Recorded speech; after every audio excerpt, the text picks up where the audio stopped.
and so many others. Basically, she has established herself as the go-to for pediatric radiation services with her extensive work with children living with cancer in Nigeria. And she has so many accolades amongst other things, but we're just going to dive right into it. Good morning, doctor. Good to have you in the studio. Good morning. Thanks for having me. And glad you could make it in early today. So there's so many things to even look at, but I'll just start off with the first one. The theme this year for the International Childhood Cancer Day is bridging the gap in childhood cancer care. It's a call to action. Generally, how has it been prior to this time? I think there has been significant progress, and I like to, in general, focus on progress rather than challenges. There's always challenges, lots of them, and the challenges everywhere. But I do think that West Africa, Sub-Saharan Africa, and Nigeria especially, has made quite a bit of progress. I do remember, if you think, 10 years ago, there was a time when it was a struggle to even get people to talk about cancer, much less childhood cancer. And that's not, unexpected. No one wants to think about a child and cancer in the same sentence. Yes. But I do think that the conversation has changed, the narrative is changing. Survival rates are improving, but there is significant room for improvement. Definitely. And this year, like I mentioned, the theme is different, bridging the gap in childhood cancer care. Now, how does this theme,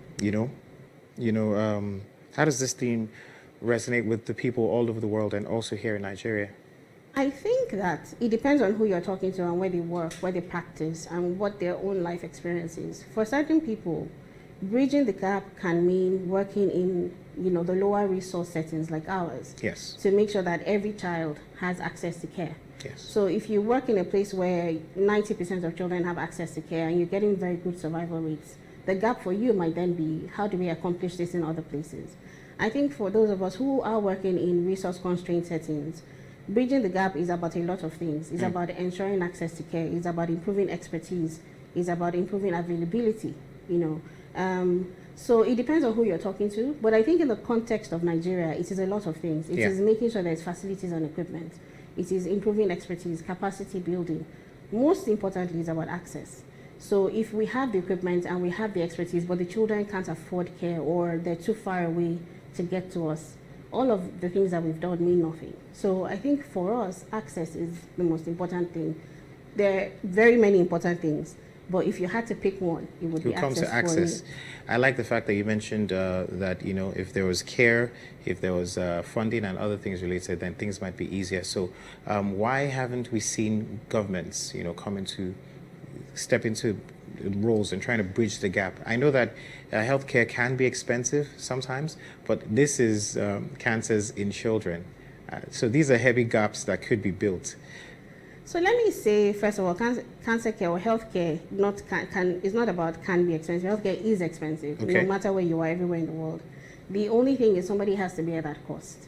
And the truth is, I understand I sort of understand our default to go to why government hasn't done this or done that.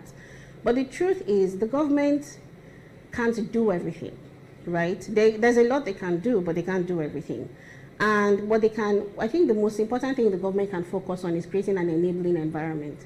Creating an environment where expertise can develop and be retained. Yes. We are shipping out our talent and expertise every single day. The other day I was talking to a junior colleague and she was saying to me, in her entire set of medical class, she doesn't know a single person who is intending to stay in the country in an entire class of medical students. So we've graduated these medical students and we're exporting them out to use their talent elsewhere. So the government can create an environment where we retain our talents. They can create an environment where private industry is encouraged to come into healthcare, is incentivized to give to healthcare and invest in healthcare. But they can't do everything. They are doing quite a bit. The government of Nigeria right now is investing quite a lot on cancer care and especially on childhood cancer in the last 1 or 2 years. Yes. And I do think in a couple of years we're going to begin to see the impact of those things. All right. Now, I like the fact that you mentioned the government is investing in, in these things in the past 1 or 2 years, basically. But can you provide an overview of the types of cancers that are most prevalent amongst children worldwide, and also what are the challenges that they pose, in terms of diagnosis and treatment, particularly for us here in Nigeria? So we don't have enough time for me to answer that question thoroughly. Let me say that the most common cancers in children are leukemias and brain tumors. Leukemias? Leukemias and brain tumors.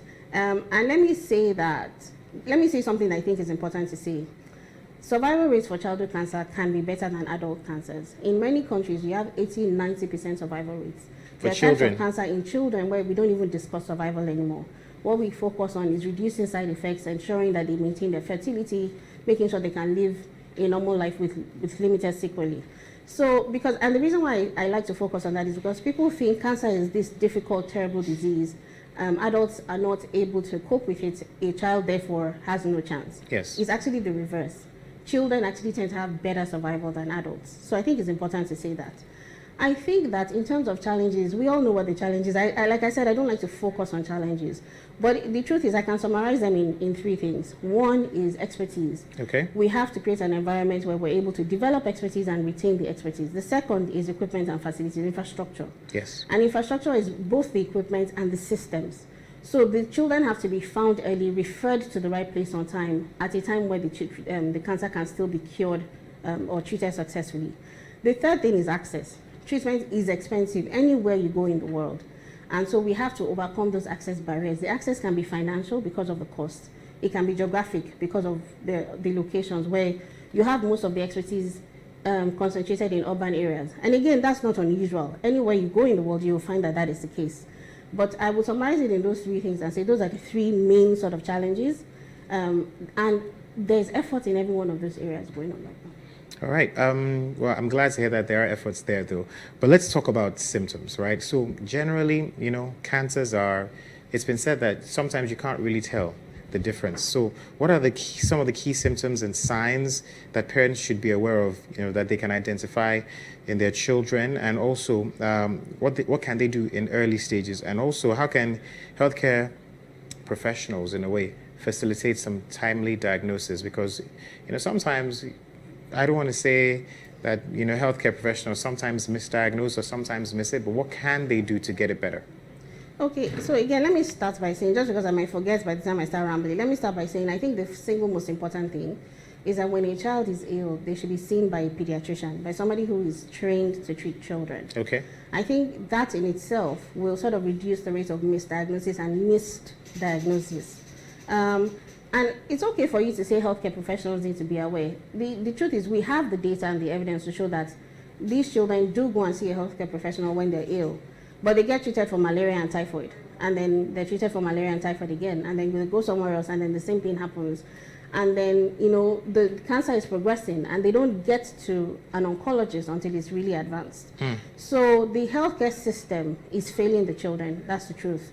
And we do need to make healthcare professionals aware of the signs and symptoms and aware that they need to refer early. Now, talking about signs and symptoms, unfortunately, for something like leukemia, there's so many different ways it can present. But I will say repeated illnesses, repeated infections, getting bruised easily. I always tell people that children fall down all the time or bump into something, get up and keep going. Yeah. But when a child has a bruise and then it continues to fester or has a bleed. And keeps staying there. Yeah, and then it continues to bleed rather than stop. That's something to look for. Getting ill all the time. It may not be leukemia, but it still needs to be addressed. And that was something that we found when we did a campaign we called Look Again, where the children who were referred didn't always have cancer, but they did have something that needed expert attention anyway. Okay. So there's nothing to lose in referring them. Now, depending on the type of cancer, for brain tumors, you can have a child who isn't doing so well in school, who's having headaches, throwing up, what we call somnolence, where he's sleepy or lethargic all the time. Yes. You can have a mass in the abdomen or, in different parts of the body, lymph nodes. So there's so many different types and different ways it can present. And that's why what I emphasize is make sure that the child sees a pediatrician. A pediatrician knows what to look for, knows where to send to. All right. Well, if you just joined us, you haven't missed too much, but you might have missed quite a bit, though. We're having conversations with Dr. Adedayo Joseph. She's a consultant clinical and radiation oncologist, and we're having conversations about the International Childhood Cancer Day. Of course, the theme this year is bridging the gap in childhood cancer care, and generally it's a call to action. We've talked about a number of important things, and you also can get your questions in across our social media platforms. I'd like to ask you this, though. What are the strategies that are being implemented, globally, and also particularly here in Nigeria, because we are here in Nigeria, to improve access to quality cancer treatment and also support services for children and their family? I know that we talked about the government stepping in, but then I feel like more can still be done. Absolutely. In terms of strategy, I think the first and the most important thing is collaboration. Intra-country collaboration and inter-country collaboration, and that a lot of that is happening now, and hopefully this is just the beginning.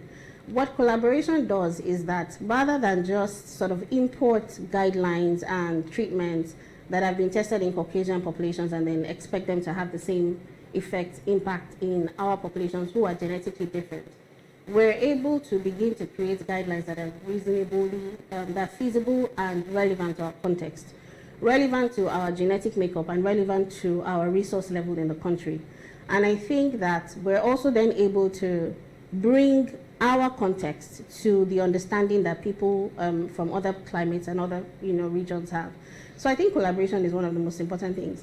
I think if we're talking in practical terms, there are things that can create an enabling environment. I think private industry has to get involved. Yes. Until that happens, we will continue to struggle.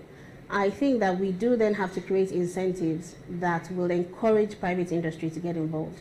Incentives can be anything. It can be tax breaks. It can be, advantages they get for doing CSR in that region. Whatever, we do have to just make a way for people and industries that are private to begin to invest in healthcare. And that's across the spectrum of healthcare, in education, in providing treatment, in creating and manufacturing equipment locally, and all of that. Well, glad you mentioned manufacturing equipment because it leads nicely into the next question I want to ask you. Now, how can advancements in medical research and also technology contribute to better outcomes for children in cancer, and also what are the initiatives that are currently underway to accelerate such processes? Well, to answer this question, I always explain that advancement again depends on where you are and who you're talking to.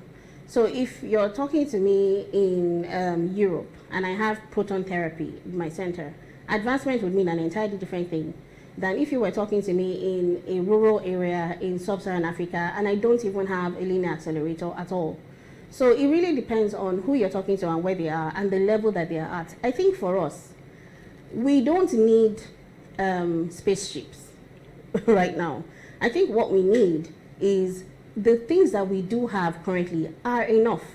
We have to figure out a way to use them as cost effectively and as efficiently as possible to treat the children that we have in our country.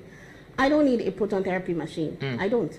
I have a linear accelerator that can do volumetric arc therapy and I can do SBRT and all of that. And that is enough. I don't need more than that. Okay. But if the child doesn't get to me until he's in stage 4, it won't make any difference what I have. So for me, advancement is about let's create systems, referral systems, detection systems that detect the child early, refer them to an expert center early enough.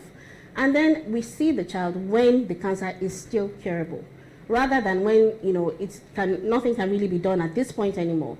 All the knowledge I have and all the equipment I have in the world, even if I had a spaceship at that point, would not make a difference. And well, I mean, what can you say will be a call to action for some stakeholders to try and bridge the gap with childhood cancer care? And there's so many stakeholders as we look at it right now. There's so many stakeholders and there's so many things to do. And interestingly, they recently just held a couple of weeks ago a national stakeholders meeting that was organized by the Nigerian Institute of Cancer Research and Treatment, NICRAT, and St. Jude Global, which is a branch of the St. Jude Children's Research Hospital. And one of the things we talked about at that, so the meeting was, I can't go into all of it, but it really was profound for me because what we did was identify our problems and then prioritize them, right? And prioritizing them in the sense that what is most important, what would be most impactful to address, and what is feasible to address. There's no point talking about a problem that you can't solve. So what would be most feasible to address? And then based on that, make a plan to begin to work on it. So for me, I think that is what stakeholders need to do in whatever type of situation that we're talking about is, what are the issues? Now, which ones will make the most difference if we fix it? And which ones can we fix reasonably? And based on that, we then have a plan for action. And for me, I always talk about access. Access is the single most important thing that I think we can fix now. We do have equipment, we do have experts, but we're still not seeing the children in early enough stages. Well, that's really sad. Also, generally, what's your center? That's the NSIA-LUTH Cancer NSIA. Centre. Yes. So I was gonna, make it in one word. But No. NSIA-LUTH Center. I mean, Cancer Centre, what's your yes. response to all of this? And also for this year's theme, what are you doing differently? I mean, the NSIA-LUTH Cancer Centre is a destination for pediatric cancer. We have worked very hard to accomplish that. My center is the only place in Nigeria and possibly West Africa that has a dedicated pediatric radiation oncology team. We also have a pediatric oncology team and a dedicated building for a pediatric oncology ward. You don't find that anywhere else. More than that, children get discounted treatment. We have weekly tumor boards. We have a fantastic multidisciplinary team that is working on it. We're doing research every day. We're collecting our own data and monitoring our own outcomes and results and applying them. So our response is very, very robust. Okay. Right? We have a very robust pediatric cancer program in the center, and I'm really proud of it and really happy that we're able to do it. It is a lot of work, Yeah. but we're really committed to it. I love it, and I love the fact that you're going out there helping children, and you're like one of the unsung heroes. So it's good you're talking about it right now. I love it. That said, though, this segment of the show, of course, you do know that we're talking all about childhood cancers, amongst other things. And I'd like to say thank you so much, Doctor, for stopping by. Thank you for having me.